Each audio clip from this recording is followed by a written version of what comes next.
A quarentena não diminui o número de pessoas que morrem, ela diminui a velocidade com que isso acontece. A Covid não é um meteoro. Tá? Vou botar o número aqui de novo para não dizerem que eu estou fugindo dele. A Covid não é um meteoro que vai cair no chão e vai levar esse tanto de vidas do dia para a noite. Esse tanto de vidas aqui depende de como a gente deixa as pessoas se infectarem ou não. Se elas se infectarem devagar, a gente vai ter 60 parcelas, 100 parcelas para pagar disso aqui. E vai pagar só uma fraçãozinha disso, até lá na frente. Se a gente não fizer nada, isso aqui é o que se desenvolve em 3 a 5 meses. Então, a questão é, como a gente quer parcelar isso aqui? Para diminuir esse número de mortes, tem 2 coisas que a gente pode fazer. Que é reduzir o número de pessoas que se infectam com a Covid, ou reduzir a proporção das pessoas que morrem. Reduzir o número de pessoas que se infectam depende de vacina. Reduzir o número de pessoas que morrem de Covid depende de tratamento que funcione para salvar a vida das pessoas. Os poucos tratamentos que a gente tem até agora, testados e com alguma ação comprovada, publicados, são tratamentos que reduzem o tempo de estadia das pessoas na UTI.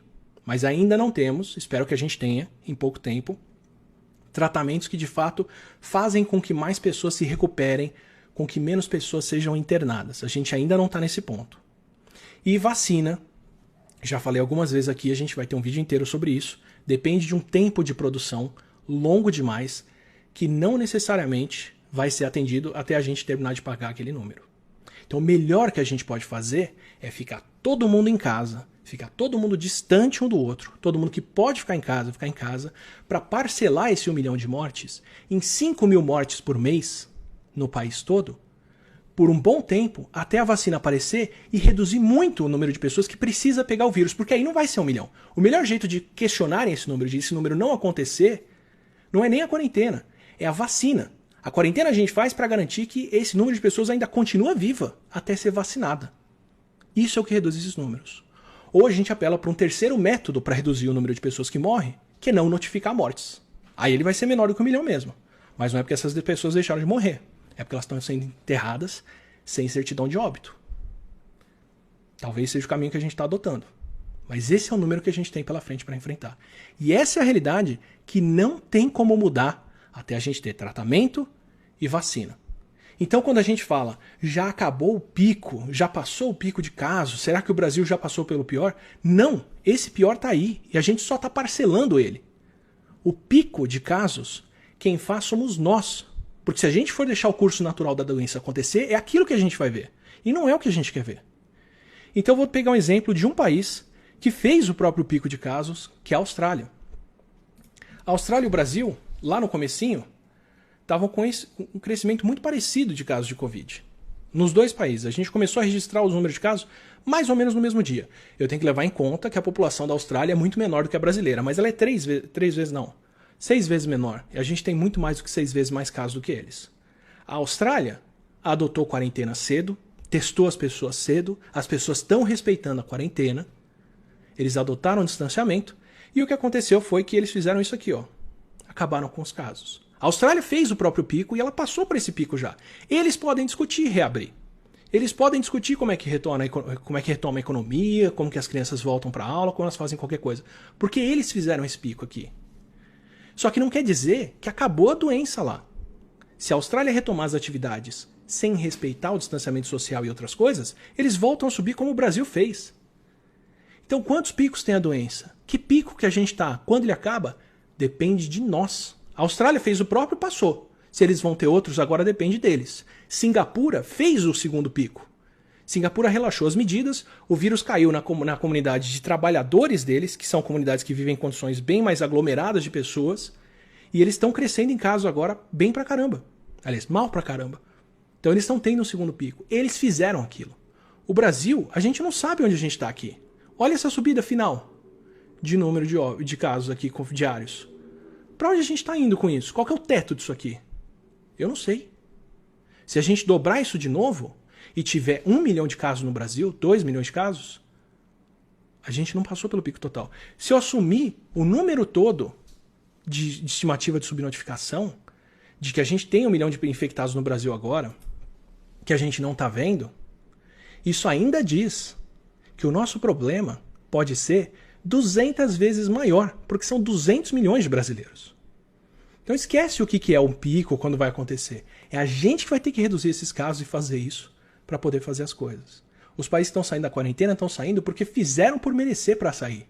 E o Brasil quase fez por merecer, mas tomou outro caminho agora. Dá para ver pelo número de casos diários, dá para ver pelo número de óbitos, que a gente está seguindo por outro caminho. Então, só para deixar a coisa clara,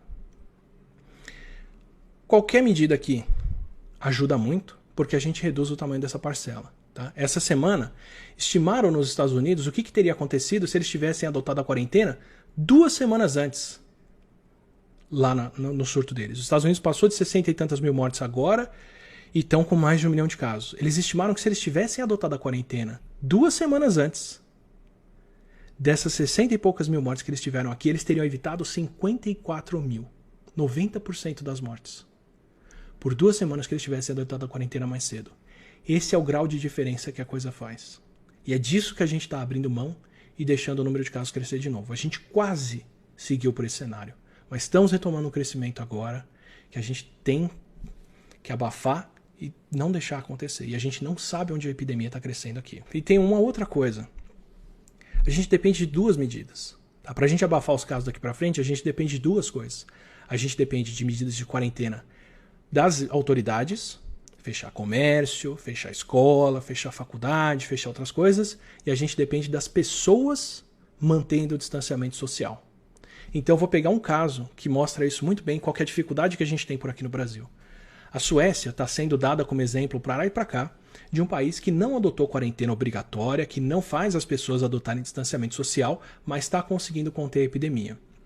Primeiro, a Suécia é o país nórdico com o maior número de casos e mortes.